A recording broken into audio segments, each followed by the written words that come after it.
and we'll start with Chris Stock. Chris, go ahead. Yeah, coach, just curious how practice went today. If you could kind of share some light on how the guys looked heading into the game. Recording in progress. I think we're moving fast. I think we had a good physical practice. I thought, I think we're picking up where we left off when we finished the season. So a lot of juice, a lot of energy, but we're executing. We still have some things to clean up. You always do right after a Wednesday practice, but we feel like we're in a good spot, and we got to stay in preparation and certainly avoid any and all distractions. Next, we'll go to Matt Shadell. Matt, go ahead. Yeah, hey Mario, thanks for taking the time here. You've talked in the past a lot about the blueprint you'd use here, and obviously it's working really well.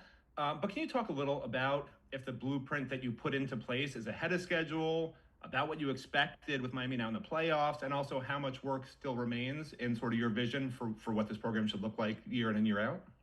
I don't know exactly. I don't know if there was a schedule exactly in mind. It's hard to always put together. You just want to always progress, right? You always want to keep getting better and ascend. Your trajectory wants to be one of ascension, and we're still on that. And we expect to keep going and going and going.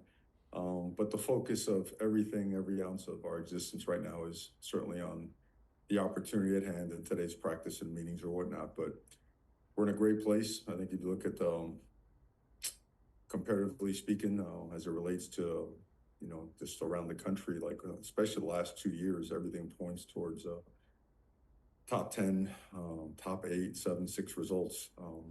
And for us, that's great progress. It's not the end result that we want. We want to keep getting better and take it from there.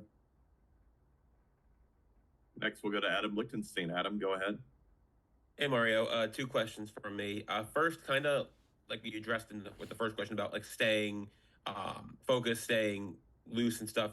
Going basically 3 weeks without playing a game, how do you ensure that everyone is still, at their peak, still rolling, after a relatively long layoff? Sure, you stay in preparation and you make sure that practices are really competitive. They all have to have competitive aspects throughout the course of the couple of hours that we're out there. So we certainly do a lot of good on good, meaning ones on ones, twos on twos, even today, even tomorrow. So I think that always helps. It keeps you on edge. It keeps your guys pushing and getting better and certainly focused. So I think we make clear teams that get distracted, teams that, that don't focus on, the main thing. Those are the teams that don't perform well and get beaten. That's not us. We stay focused on task. We have a process. We adhere to it, and we feel like we're in a good spot. And then, you talked about Keionte a bit on Monday about how he's coming along. Just how has he continued that process going into Saturday's game? He looks okay. Looks like he's certainly progressing. He's getting a fair amount of reps. And again, I stated on Sunday we were hopeful, and we still are. We feel confident in his progress, and feel like he's gaining ground towards being able to play on Saturday. Next up, Jordan McPherson. Jordan, go ahead. Thanks, Carter. Hi, Mario.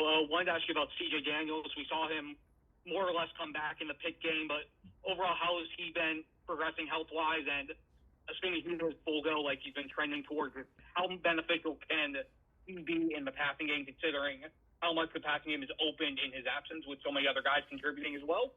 Sure. He's one of our best players and one of our best leaders. These 3 weeks really served him well. And as you know, he got banged up pretty good in the middle of the season, and he attacked his process to get back to return to play, and we had played him in spurts because that's what was required of us and of him to do at the time. But we feel that he is 100% now, and he's looked great in practice. Next, we'll go to Andrea Adelson. Andrea, go ahead. Hey, Mario, we obviously know how special Malachi has been for you guys.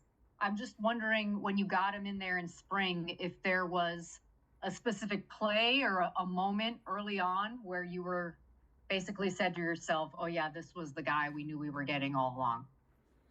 You probably saw his abilities in, I would say, the winter conditioning program, just some of the change of direction, drill work, the agility stuff, speed stuff, explosiveness work. But there were countless moments. It just showed up again and again and again. And he left no doubt. Remember, he was stacked behind a couple of juniors and seniors. And, you know, that's the best thing always a player could do is leave no doubt. Every day that went by, he left no doubt that he was going to forge his way in there. He did so. But there's countless moments, Andrea. There's a ton. And I wish I could pick one, but there was a ton. And next we'll go to Giselle. Giselle, go ahead. Hey Mario, you've been saying a lot too about the distractions, but it seems like the Aggies teams and their players have been talking a lot about your players, you know, of just like what they're capable of. Are you advising the team to kind of be off what it is in social media, or is this the focus has always been with the preparation on the field while also telling them to keep those distractions outside? Yeah, I think it's what's very clear to our players is that social media and outside voices and sources are not part of our process for preparation. So it's we stay the course with what we do and how we're doing things. And we'll wrap up by going back to Chris Stock. Chris, go ahead.